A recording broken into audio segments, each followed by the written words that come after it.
Numbers are still trickling in. So while you're getting settled, I will just do a little bit of a welcome and also a little bit of housekeeping. I am coming to you today from Dharawal country, which is the country of the Wadi Wadi people. And I want to pay my respects to traditional owners and to all First Nations women who may be joining us here today or at any point, actually. You're all very welcome. And I think we also unusually have some people joining us today from overseas, from Aotearoa. So kia ora to you. This webinar is presented by the Older Women's Network in New South Wales, which is an organisation that supports women over 55 and advocates for better policies on homelessness, domestic violence and poverty, but is also a hub for connection and community. So if you haven't joined, if you aren't yet a member, because I know we've opened this out today via Twitter and other social media. So if you're not yet a member, but you're a woman and you're over 55 and you're in New South Wales, what are you waiting for? We would love to have you. I am here today to talk to Stephanie Dowrick, the author of Your Name is Not Anxious. Wonderful book. I am going to leave, of course, plenty of time for your questions. Please pop those in the Q&A, not in the chat section. The Q&A is where I will find your questions so that I can pass them on to Stephanie. Okay, so I thought I would start with a full disclosure. I got a double dose of anxiety genetically, and I also have added some of my own. And I'm always looking for new ways to chase it away. Breathing, CBT, meditation, long walks, Valium, you name it, I've tried it. And what I think is so fabulous about this book is that it is really, really helpful. And it's got a lot of techniques that were new to me that help you get your mind unstuck and stop you from ruminating and catastrophizing, which is really part of that kind of vicious cycle that really breeds anxiety and allows it to get such an extraordinary purchase on your mental state. And I think that what Stephanie excels at in this book is what I call practical compassion. Now, I have to confess that I don't really like the term self-care when it gets co-opted by capitalism as an opportunity to monetize our vulnerability. And what I think is so important about this book is that this is about practicing a different kind of self-care on no budget at any stage of life. Even as an older woman with long-term, deep-seated anxiety, there are new strategies in this book to help you change the circuitry of your brain to be less fearful and to live with more joy. Now, one of these techniques that Stephanie writes about involves ice cubes. We will get to that. I first interviewed Stephanie over 30 years ago, and then I sort of lost sight of her as she embarked on a different professional journey. And like thousands of others, then I found her again through the great insights in her best-selling books, Intimacy and Solitude, The Universal Heart, and Everyday Kindness, amongst others. I often see her on Twitter, I don't know whether she's transferred to Threads yet, being indignant about the same things as I am. And so I think of her very much as an ally and a kindred spirit. So it's really lovely to welcome you here today, Stephanie. Oh gosh, thank you, Caroline. That's so nice. Yes, I remember meeting you when neither of us had grey hair.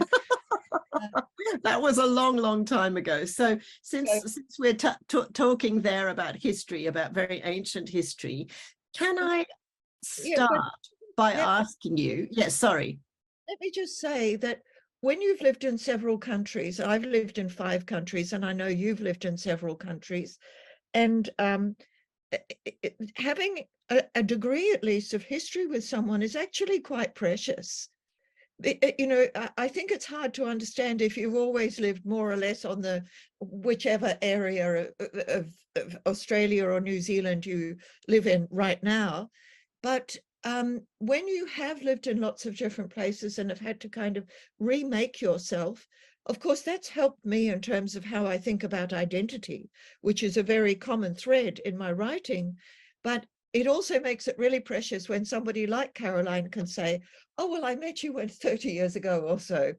Um, um, but I also, before I let you ask your first question, Caroline, I want to acknowledge that I am meeting you today from the lands of the Gadigal people of the Eora Nation, but that I also do work from the lands of the Larrakia Nation in the Northern Territory. So I wish to acknowledge their elders past and present, and also to say the lands have never been ceded. So it's a great privilege to be able to say from those two different nations. And I'm also the grandmother of a little girl, a tiny little girl who's Gomeroi. So I'm feeling that we've made some progress, at least to gather in some threads of that history as well, and bring them into this present moment as we meet each other, Caroline. Well, that's a lovely way of putting it. And let's hope that you're right about some threads of positive change, because we're going to need that going forward. Anyway, we'll come to that sort of anxiety about the state of the world later. I want to start first with personal anxiety. And since I was establishing that we have a kind of bond of history of knowing each other before we both had gray hair, I wondered whether you could start off this conversation by describing your own history with anxiety and the situations which for you are most likely to trigger it. Because of course, when I first met you as an author on an author tour. You looked very polished. I probably looked perfectly competent too. Little did we both realize that we were quivering jellies on the inside. Yes, look, that's an interesting question, because we're very complex people. And so there, in parts of my life, I have been, I think, very confident and very adventurous and very risk-taking. Some people watching this webinar will know that, among other things, I started a publishing house when I was less than 30 and had huge jobs in London, when I was from 23 on, and so on and so on. So in parts of my life, that confidence that people could perceive and that I write about very frankly in the book was actually really genuine. Other parts of my life where I have had a lot of anxiety. And in fact, writing this book, I did not imagine that I would learn as much as I did that was new about anxiety. So just very briefly, because I say it in greater, and I really want to talk about things that affect other people. So very, very briefly, I write about it in more detail in the book. Very briefly, I had a huge trauma as a child, and the effects of that were not so evident to me as they might be if I was trying to understand them right now, where we have so much more information about where memory and trauma is stored in the brain, and how events in the present trigger responses that can seem disproportionate. So around my most anxious experiences, augmented by nightmares and so on, is a kind of rescuer archetype that comes fully into bloom, as it were, when somebody, I mean, obviously I've got a rescuer archetype, look at all the books I've written, but and I think that also informs my social activism. But when it comes to people that are very close to me, or that I feel particularly responsible for, that feeling of not being able to do enough, not being able to rescue, has a very strong effect, not on my mind only, but also on my physiology. So I've had quite a lot of serious illness, and I can now equate it or see very clearly that those experiences came particularly when I was responsible. This is irrational, but that's how the mind is. When I felt responsible for creating positive change for somebody else who was probably very unwell, and I couldn't. And I see now so clearly how this relates to my mother's death when She was in her late 30s. I was 8. And I somehow believed I was her little prince and ought to have been able to save her.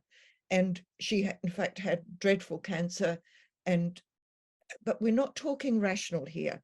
No. And what I learned through this book so powerfully is how things get lodged in the brain and where they get lodged in the brain, and that the reactions from that part of the brain overwhelm the more mature, rational, integrated parts of the brain, which I'm pointing to as the frontal lobe areas. So I think this is the first of the many books that I've written where I've brought in the physiological and the neurological to such a prominent extent, because I realized that this is the kind of missing piece. You know, we live in a time when anxiety is rampant, and manifests in all sorts of, destructive and inhibiting ways.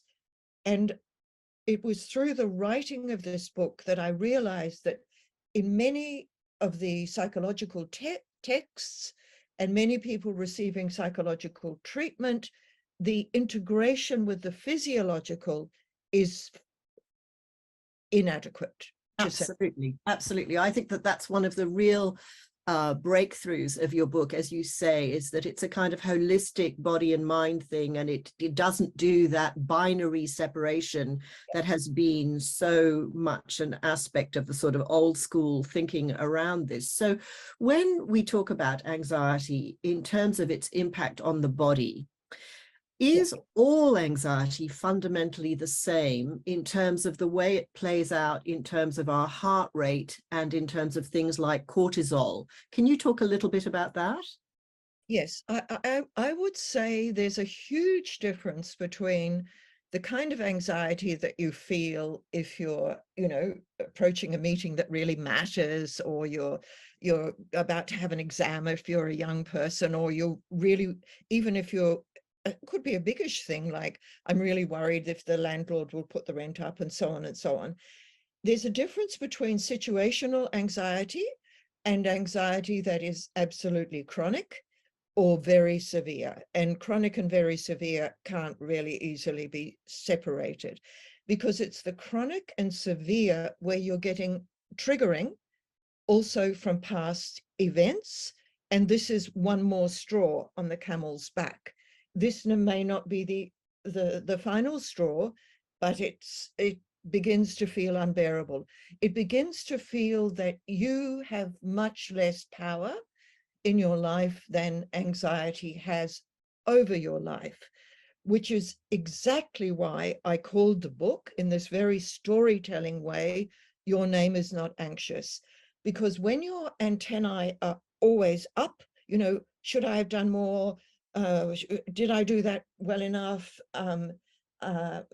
Everything will go wrong, catastrophic thinking, as you mentioned earlier, or just a kind of despair that arises out of a feeling of hopelessness and inadequacy that can be extraordinarily painful. When that happens, you are increasingly disempowered. So what I wanted to show, and what I think I have shown in the book, is that we have the possibility to step back, even in the face of chronic and severe anxiety, and say, this is awful, this is dreadful, this has come round yet again or has never left, but it is not all who I am. Even that is some degree of self-soothing, because otherwise you are so flooded with stress hormones, and cortisol, as you mentioned, is a stronger effect on the being than, for example, fear, flight, freeze, fawn is.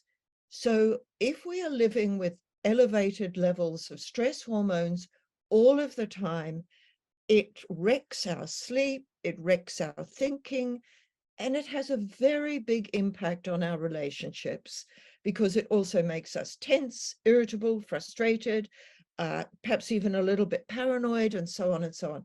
So we cannot underestimate how important it is to understand what is happening in the body, So we can begin to say, the first thing I need to do is to calm myself, calm my body, be kind to myself when these thoughts are arising.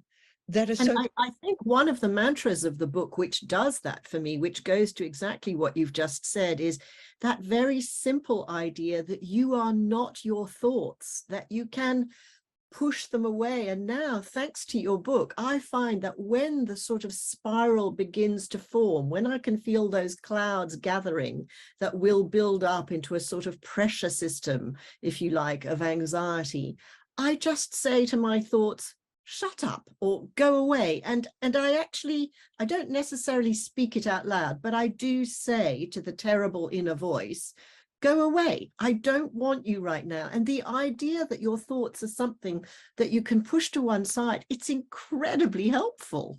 Yes.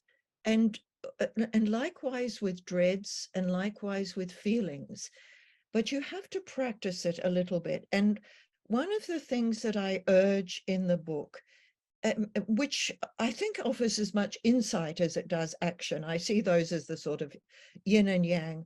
One of the things I emphasize is to practice some of these things when you're not feeling dreadful, when you're not too bad. Because if you think you can just suddenly, become expert at doing it when things really do feel dreadful, or when you are overwhelmed, or when you, really do want to vent, which actually I give good permission for. You do. Yes, I do. But not to go on and on day after day. That's not venting. Practice these things when you're not feeling too bad. And so a familiarity with them and with their efficacy will be with you when you really need them. And That's there will really, also, that's very good advice. yeah, and there will also be moments in which everything is ghastly and you have to somehow find the strength to survive it, knowing this too will pass. So just getting to know the sort of flexibility of the mind, and neuroscience has taught us so much about that, the flexibility of the mind, and also how to shift your attention. How to shift your attention. That's a very, very big thing when catastrophic thinking has, taken up the best seat in the theater and thinks it can dictate the progress of the play from here until eternity. I love the fact that I just heard yesterday, you know how sometimes when you're getting ready to do something, everything in the universe sort of aggregates to kind of give you information to prepare you for something. So yesterday something came across my radar which said the opposite of triggers are glimmers. And I love that idea of a glimmer, and a glimmer is like a little shard or a little moment of joy. And I guess that one of the things that we know about our attention and about shifting your attention is that when you are fully absorbed in something, in a task or in a practice, when you are in that ideal state that we know is the flow state, you don't feel anxious. You are distracted from yourself sufficiently when you find the thing that truly absorbs you, that you can get lost in. So I think thinking about glimmers and thinking about flow state can be very helpful. I want to ask you, Stephanie, about something that's very relevant to our core audience. I know a lot of women going through menopause who say that even though they may not have experienced anxiety before menopause, suddenly menopause is a trigger for feelings of anxiety that they are completely unfamiliar with. So presumably that is a kind of hormonal cocktail, is it? Is there anything you can tell us about that? Well, all I can say is that they're extraordinarily lucky if they've got to be menopause without much anxiety. But yes, of course, we need to understand how women and men differently experience their sort of hormonal fluctuations. Because for young women, for example, with premenstrual tension, hello, tension, that can be that can actually alter the way you perceive things. And I think one of the things I try to make very, very clear in the book is that we are so convinced by our own opinions, whether or not we regard ourselves as very opinionated, and we're also very convinced by our own perceptions in the moment. But actually, our perceptions in the moment are very largely dictated by what we call the state of mind, but the state of mind in the moment is also affected, of course, by our physical well-being, including our hormones. So the stress hormones I know much more about than the kind of women's hormones that, for earlier life and later life. But all I would say is that we're looking at one single picture. When you are finding yourself feeling suspicious of others, or that everything is going wrong, or feeling quite sad, depressed, as well as anxious, or when you're lashing out a bit at people and judging them harshly, or you're being very hard and self-critical to yourself, I think it's a really, really good idea to ask yourself what's going on hormonally, particularly if whatever is going on hormonally is affecting your rest. Mm. The body and mind can't rest. This is critical, and some action needs to be taken, and action can be taken. I mean, around the physiological things, we probably have quite a lot more power than we think. You mean in relation to things like sleep? I mean, obviously anxiety feeds on sleep deprivation, and a lot of women in menopause sleep badly. Yes, but it's of all ages. I mean, my sleep as a child was incredibly disturbed by fear dreams, terrible fear dreams. I dreaded that something would happen to my mother, and it did. And then after she died, I continued to have nightmares. I still have nightmares. I can wake myself up having a nightmare. So what we're talking about is not just hormonal, but when we notice it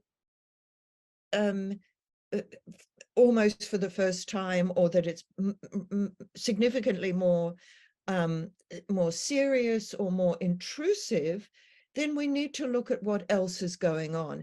And I'll make another point here too. I write in the book about my own pretty mild OCD, but could be intrusive, and that it started very much when I had breast cancer when my own children were pretty young, and my greatest fear was that I would leave them without a mother.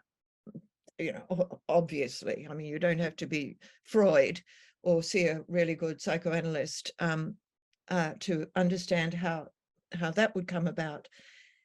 And so even to this day, I can find myself worrying very much about, have I kept myself, my family, my life safe enough by locking the doors? This is, kind of classic stuff, but it's intrusive. And what I've learned, and I write about this, and I write about OCD quite a bit in the book because in various forms it affects a lot of people. What I notice is that when I'm particularly neurotic about, have I locked the door? Have I locked the door? And sometimes, in fact, I haven't. So clicking was really worthwhile. What I notice then is that I have to pause and say, what else is going on that I am not attending to? So when you're finding yourself sleepless, when you're finding yourself irritable, when you're over self-medicating, whether it's whatever, too many drinks or too much this or that, when you notice that things are out of balance, that the disequilibrium has become something that demands attention, then ask yourself, what else is going on that I have not been noticing? And there will always be something bigger than the symptom you've observed. I give, because I used to write fiction as well. I'd love to write another novel before I die, but I doubt I will. Because I used to write fiction, and because I regard myself as a literary writer who's trained in psychoanalysis and psychotherapy and so on, I give lots of stories. So I try to make these really vivid. And I'm glad you're discussing it with me today, Caroline, because you're a literary person yourself. Well, I think the stories are very illustrative, and they're like little sort of contemporary fables. They're great. They're great anecdotes of illustration and example. So I agree with you. They're terribly useful. I wanted to ask you about something. I wondered whether you think it's a good idea, you're talking there about the OCD thing and about going back and locking the door. I suffer from departure anxiety. And so I get very, very anxious before it's time to leave the house to go to the airport. And I've told my husband that, well, I mean, he can deduce that it's happening. And from the moment he knew that that was a particular kind of anxiety I had, he adjusted. So he just realized that, well, from Caroline's point of view, we probably need to leave earlier than absolutely necessary. So do you think it's a good idea if you suffer from a particular kind of specific anxiety, like, say, departure anxiety, to tell those who are closest to you, who are probably going to get caught up in it one way or another through your tension? You might snap at someone, etc. You might as well name the bloody thing and say, look, this is me. Can we find a workaround? Yes. Look, you've asked me quite a complex question. I would say, in terms of departure anxiety, is it about leaving the familiar, or is it about going to the unfamiliar, or is it just about the travel? You don't even need to tell me right now, but it would be a slightly different response if it was any one of those things. But if it's just about, will I get to the airport on time if the train doesn't go, or something, I think it's really very worthwhile to take an extra hour or two and reduce stress. Why? So Exactly. anything practical that reduces stress, I would, utterly applaud. I talk about stress in this book at least as much as I do about anxiety, because of all the stress hormones that I've already discussed. The effect of the stress hormones being greater, as I said earlier, than the fear, flight, freeze impulse, which can be very, very strong. So yes, I think it's a really good idea for us also to accommodate to our loved ones where they have stress that, anybody would say, oh, it's not reasonable. It doesn't matter if it's reasonable or not reasonable. If that's a stress that we can avoid by accommodating an hour or two ahead, so what? Exactly.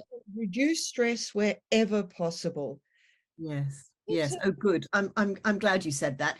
Now, I mentioned the ice cubes before, and everyone is cold water swimming these days and extolling the health virtues and benefits of immersing yourself in ice cold water, which is not something I'm ready to do. I'm just starting slowly with a cold shower. But there is a lot of evidence for it. And you have a sort of a smaller version, if you like, as an anxiety circuit breaker. Can you tell us about ice cubes? Look, I will, but just before I do, if anybody is watching who has a child with a lot of anxiety and they're confused as to whether they should push the child into a situation that seems very stressful or protect them, the advice for that is a little bit different from what I just said to you about departure anxiety. So, and I give quite a lot of parenting and grandparenting for those of you who are watching who are grandparents. So we need to be very cautious with children, not to overprotect, but also not to accelerate anxiety by forcing or trivializing their concerns. So I also give examples of sort of talking them through almost with a guided, almost like a guided meditation, so that they can see themselves being braver in that situation, and they can practice it internally, which actually tells the body, yes, I can do it. So I do want to make that really, really clear, that distinction between grown-up Caroline and her dear husband saying, of course we'll leave 3 hours earlier and we'll just, we'll just sit in the, and have an especially nice cocktail or coffee or something. Of course, why make things more stressful than they need to be? Or the parent who's worried about their anxious child or their own anxiety affecting the child. Now, so the cold water thing. Well, Yes. the cold water thing, I do also give copious warnings, because there are people who can have adverse effects from thinking they can suddenly throw themselves into awfully cold water and swim for half an hour or something. You need, if you're an older person particularly, but at whatever age, you need to check out this ambition with your GP or somebody who has some sense of what's going on with you physiologically, and particularly with your heart. I discovered the wonders of it's called the mammalian dive reflex, but I didn't know that till I wrote this book. I discovered the wonders of that because I had for some years supraventricular tachycardia, SVT, which basically means that your heart can race up to 200 beats per minute, which is ghastly if it's happening frequently. And if you don't do vagal maneuvers to reverse it, you have to go to hospital and have your heart stopped and started again. So my very dear person suggested to me that with children who had SVT, it was sometimes used that the face would be immersed in icy cold water. Now, this is not suggested to adult patients, but I did it and it was pretty confronting, not pleasant at all, but it's more pleasant than going to hospital and having your heart stopped and started. Unpleasant. So I learned from that you could slow your heart rate. So when by significant dunking in a basin of iced water, then I discovered that dialectical behavioral therapy uses a version of this with people who are very, very het up. So het up and heart racing, we're talking about the same spectrum of physical response to what feels like mental anguish. And so for some people, just stepping into a very cold shower or making the shower cold just for, a couple of minutes, pretty effective. It's like a kind of little quick shock tactic, isn't it? Yes, and you open your mouth like that, and water comes in and splashes around. So that can be very helpful for people when you're not well enough established in your slow breathing practice to soothe the parasympathetic nervous system. That's what we're talking about here, the parasympathetic nervous system. So the ice cold water thing is for people who feel pretty agitated. And again, please, if this resonates with you, first of all, read the warnings in the book. But although I don't have warnings about just dunking your head, but also practice it when you're not feeling too bad. Absolutely. Absolutely. Yes. No, you've got to do it when you're feeling a degree of confidence and a sort of feeling of, I'm going to do something good for myself today. I'm going to turn the shower to cold for a moment. And then it's tolerable. Yes. And then I had a lovely example from a woman who called Nicola, who lives in, I think, a fairly chilly part of Victoria, and an older woman. And she tells a story of, swimming every single day. And that when she arrives in the morning, she might feel this pain or that depression or whatever. And she's faithful to the routine. And now there's a few people swimming with her and around her. But again, cold water swimming, especially out of season, and I think Nicola doesn't wear a wetsuit, is something that you need if you're an older person to discuss with your GP. But it's so lovely when it's something just natural, and actually being in the ocean, and Nicola writes about this so lovingly, just giving yourself to the ocean. And I know you live by an ocean, Caroline. I do. And I find my happy place is the rock shelf. And that's where I go and rediscover what it feels like to be an uncomplicated 5-year-old. I look down into rock pools and everything just melts away.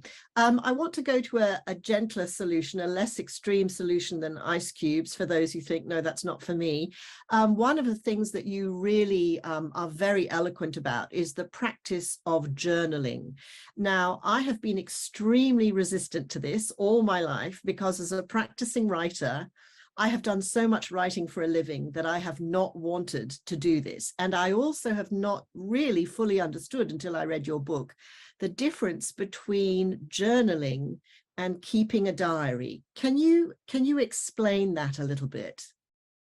Yes, I can. And I also wrote a whole book called Creative Journal Writing.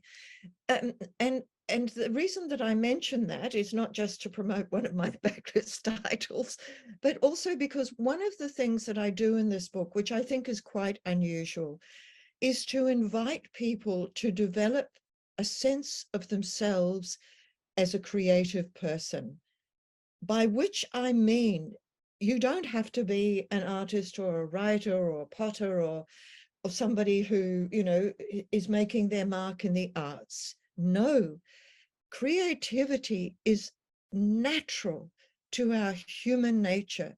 We are born to be creative. And when we begin to develop this or re-own it, because it's often been sort of bullied out of us by people who didn't know better. When we reclaim it, that means that we can meet difficult situations with some freshness rather than the same old reaction or pattern of thinking that has got us nowhere. So to write creatively and freshly in your journal, to write freshly in your journal begins to develop this creative way of thinking about your situations and, for example, asking a couple of questions that might be for you know, this particular day.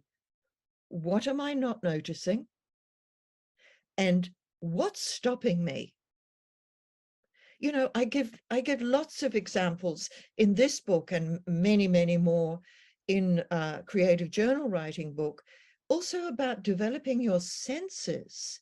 Mm-hmm. You know, what we're thinking of most profoundly in this book is my sense of self.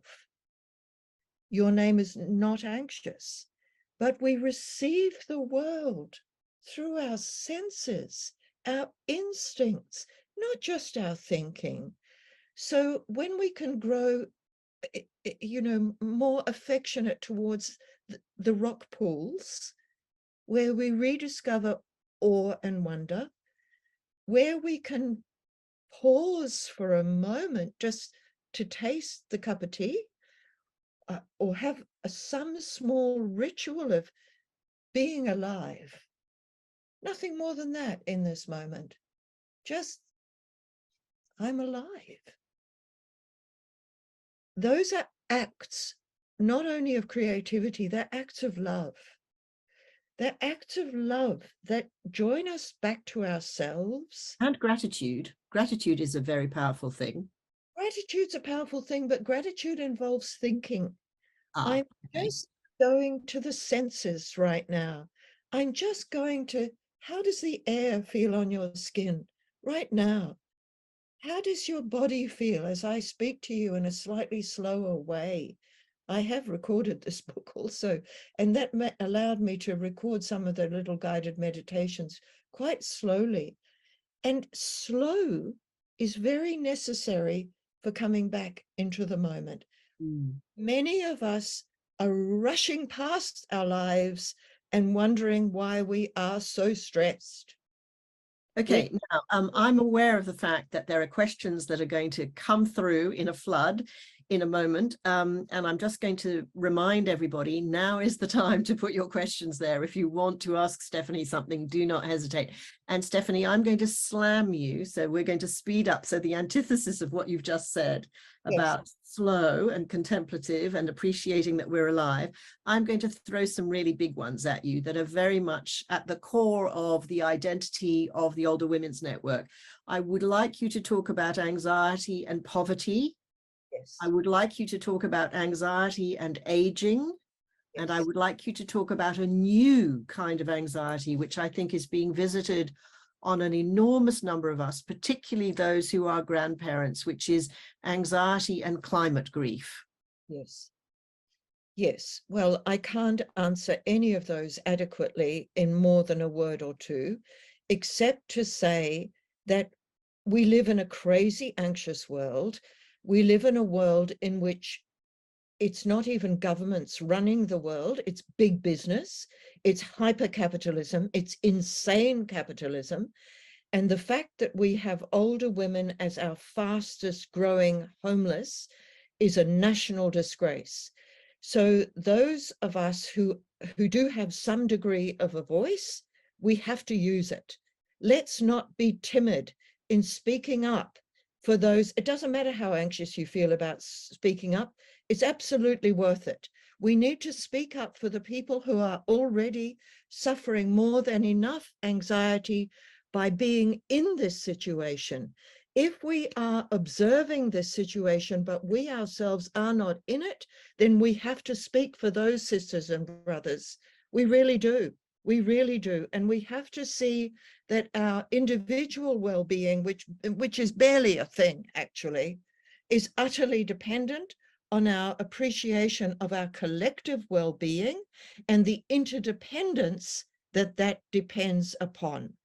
So every time we offer an act of kindness to another person, every time we offer an act of kindness and self-appreciation to ourselves so that we feel a bit better resourced, we are contributing something to the greater whole. As far as the climate grief is concerned, of course, we're feeling rampantly grieving. And it's so unfortunate that in Australia, I don't know if it's the same in New Zealand, in my home country, New Zealand, but we have the most shocking disparities in wealth also between generations. And yet, of course, some people are very much missing out who are in the older group. So I think that, again, those of us with some voice need to speak up. And meanwhile, that's the macro. Meanwhile, on the micro, we also need to learn, and I think this is something particularly for women, we need to learn to appreciate the efforts that we are making. We can often feel that our efforts are inadequate. And I that's what I was talking about with my big picture rescuing.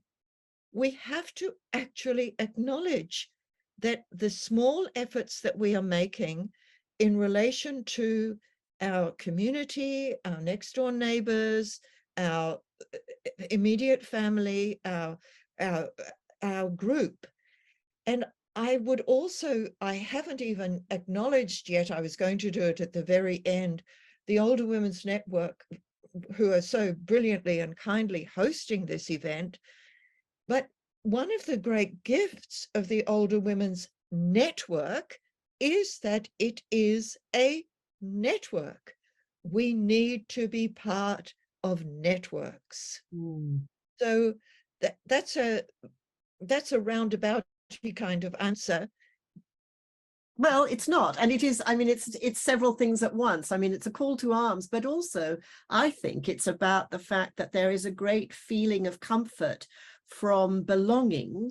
Oh, yes. And that community and that sense of belonging to a network, to an organization, to a neighborhood is anchoring, and that anchoring is a way of fighting anxiety. Now, what can we learn from other? No, Caroline, it's a way of soothing anxiety. We don't want to fight anxiety. That's more stress. We want to soothe anxiety. We want to reduce stress and soothe anxiety. And, small acts of self-care, even though you spoke about that earlier, the ways in which it's, been made into a sort of money-making thing, but small acts of self-care and small acts of reaching out, and also receiving help. Many older women, and perhaps many older men too, can find themselves very reluctant to receive help. There's grace in receiving at all ages. There's grace in giving, and there's grace in receiving. Even if it's not perfect, it won't be perfect. I don't know where perfect lives. Not We're not except worried about perfect today. Perfect is not our ambition today. Now, I wanted to ask you, I'm keeping an eye on the questions as they come in, and some of them are complex and statements, so I'm just juggling what we're going to go to in a moment. But I just wanted to ask you, Stephanie, one of the lovely things that you do is, obviously no single culture has a monopoly on the wisdom of how to soothe anxiety, but one of the lovely things that you do is you reference a Japanese philosophy called Morita. Can you tell us about that? Well, I think that Morita is I've written about Morita in the past, and also Ikigai. It's just a way of seeing that we don't have to drive ourselves as though we are machines. In fact, I talk about that in a number of ways. It's the political and social systems that we've been conditioned into relate our worth very often to our economic productivity. So really important people, of course, earn a lot of money, and people who have no money are pretty, to be disregarded. And I think we need to think about that very, very carefully indeed. I think we need to rebel against such an insane way of judging human value. So Morita therapy is just a way also of avoiding a kind of helplessness. Morita takes us out of helplessness, lets us look at the situation, ask ourselves, how could we respond to this most fruitfully? And sometimes we can't, and we need to move on. That's interesting. A question's just come in here from Peter Landman, who I know is a counsellor, and she asks, does our society's focus on self-care and on selling us ways to do this, so what I was saying before about the monetization of self-care, does that take the emphasis off the need for structural changes and put the blame on individuals? So, your anxiety is your problem, prevents us from thinking about what is it about the design of the society we live in that has made this epidemic arise? Yes, well, the epidemic has arisen partly because we recognize anxiety much better than we used to do.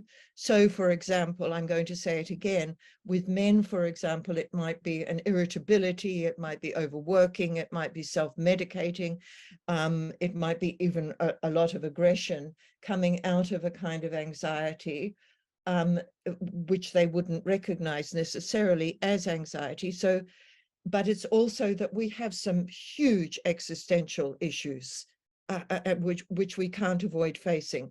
So it's not so much, in my perception, that it's the self-care industry that has kept people distracted. I think it's the structure itself, that we live in a society in which far more money is given to weapons and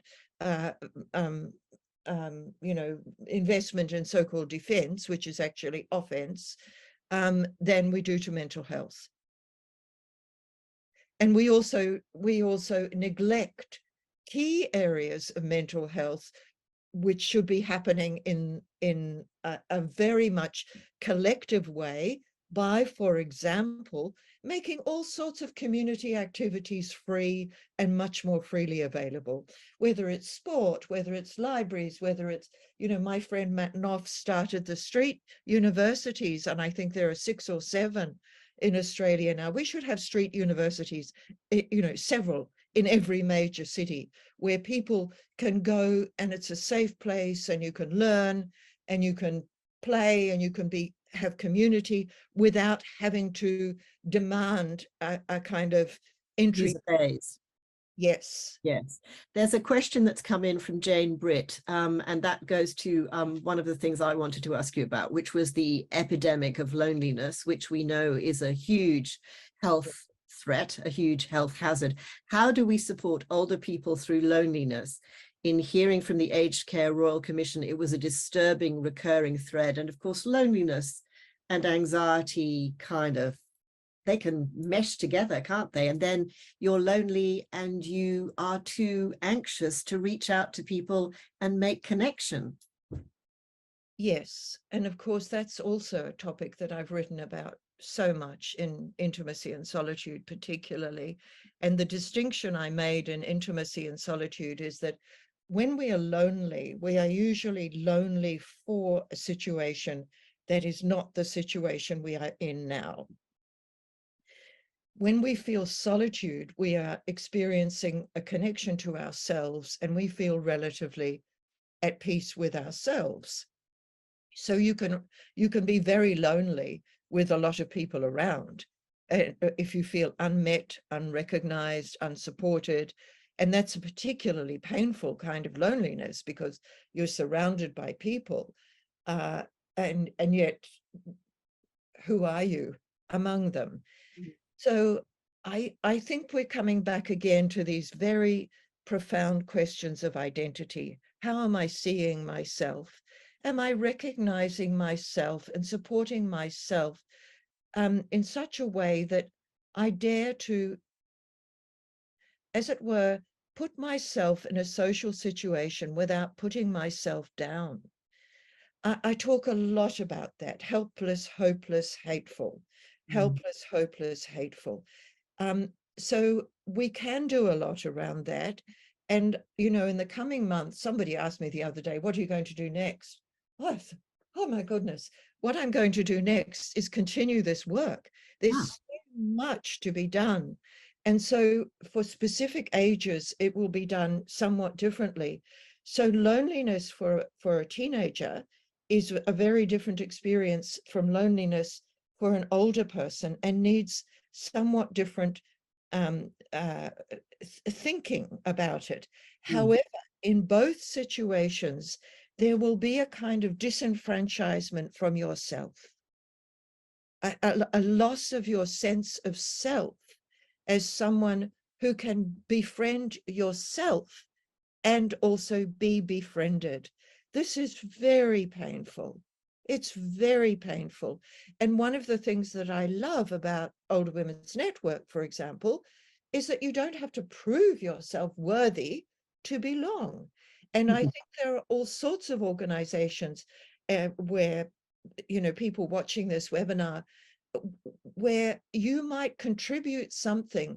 And if you are, for example, a person who is socially very much at ease, then also join those communities, because you can make it easier for other people who are not so willing. But, most of us don't like going into a social situation where we don't have a role, where we don't have a part to play, where we're just standing there, anxiously. And also, most of us do not like, even an extrovert does not necessarily like always going into a room full of strangers. So yes, absolutely. I could not endorse that more. Yeah, but Caroline, let me just say, where there is not a distinction between the familiar and the stranger, where there is not a distinction between the familiar and the stranger, for example, coming to a, community space, that's the place to start. Yes, I think it's interesting that you say that, because of course I know about your association with the Quakers, and I'm thinking about walking into a Quaker meeting, which I've done, and I wanted to ask you about the relationship between spirituality and anxiety. But before I do that, I want to ask a question from someone in our audience. You do talk about different modalities and different kinds of approach in terms of therapy. And Janet Keller asks, what do you think are the limitations of CBT in dealing with anxiety? I'm sorry to throw that one at you, but I do think it's a really important one, because as we know, CBT is the main modality that is offered through the mental health care plans that we get from our GPs. Okay. All that I will say is that I wrote this book a couple of years before I began it. I did not have an intention to write a book on anxiety. I wrote this book on anxiety because a very, very beloved family member had severe chronic anxiety. And I observed that even though she had access to, what the best that Sydney can offer, including hospitalization, the CBT that she received, well meant, totally inadequate. It might be fine for people who are mildly anxious. It might be fine. But there was nobody who told her what was happening with her parasympathetic nervous system. There was nobody who was telling her about what was happening with the stress hormones. And one of the chapters that in the book that I love it, gave me most joy to write it, is about meaning and purpose. And I quote Viktor Frankl, who's a great hero of mine, and I have studied logotherapy. And I give examples that when we can claim some meaning from our situation, not why is this happening to me, but some meaning from the situation, we take ourselves to a quite different level of insight from if we are addressing only our thinking. After all, you have thoughts, you are more than your thoughts. Yes. You have behaviors, you are more than your behaviors. I'm not saying it's not well meant. I am saying it's not always adequate. Okay. I want to ask you, I mean, there are a million things I still want to ask you, but you did mention venting before, and the place that venting has in this kind of cosmology of how to address your anxiety. We've got a couple of minutes left, and I just wondered whether you could say what the merits of venting are, because that could sound quite aggressive, quite distressing, quite self-indulgent. So what is good about venting? Well, I've taught journal writing for many, many years because I'm so passionate about it. And I've taught people how to vent on the page. But sometimes yourself, if a friend listens to you while you say blah, blah, blah, blah, blah, and so afterwards you can let at least some of it go, because what you're talking about is a kind of pressure that's building up that needs releasing. But it's good to do it with somebody who doesn't try to fix you, and it's good to do it with somebody who knows what venting is. So you need to know that they don't have to provide a solution. There is no solution often, but the gift of listening and the gift of receiving your distress and not tossing it back at you and saying, you think you've got a problem, let me tell you about mine. Yeah, which often happens. Yeah, you don't want competitive venting, do you? No, you don't want competitive venting, and you don't want trivialization, and you don't want somebody to come from a very reasonable place and say, oh, but perhaps they had something. You just want to be heard. We're in the age of the voice in Australia. You just want to be heard. Well, let's hope that we are indeed in the age of the voice, Stephanie. We have come to the end of this astonishing hour.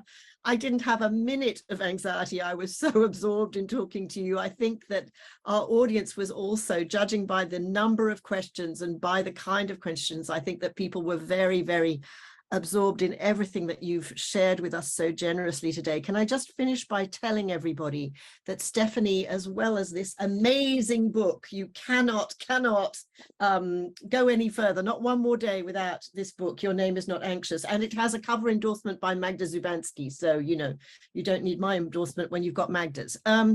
But as well as all of this, Stephanie has a wonderful updated website, which is very, very simple to find. It's just www.stephaniedowrick.com. Go there for some additional material. Stephanie, I hope you'll come back and share more wisdom with us, because there's a lot that we didn't talk about today. This really was kind of the tip of the iceberg. And I think, you know, we could almost run a series of masterclasses on anxiety and older women. I think the audience is there. I cannot thank you enough for your wisdom today. Thank you, Caroline. And also thank you to the Older Women's Network. And thank you to all of you who I can't see. I'm sorry I can't see you, but I feel your presence. And thank you so much for making this happen and for caring about our world. Thank you. Thank you. Thank you, everybody, today. And thank you for your questions, and thank you for your company. Go well. Go well.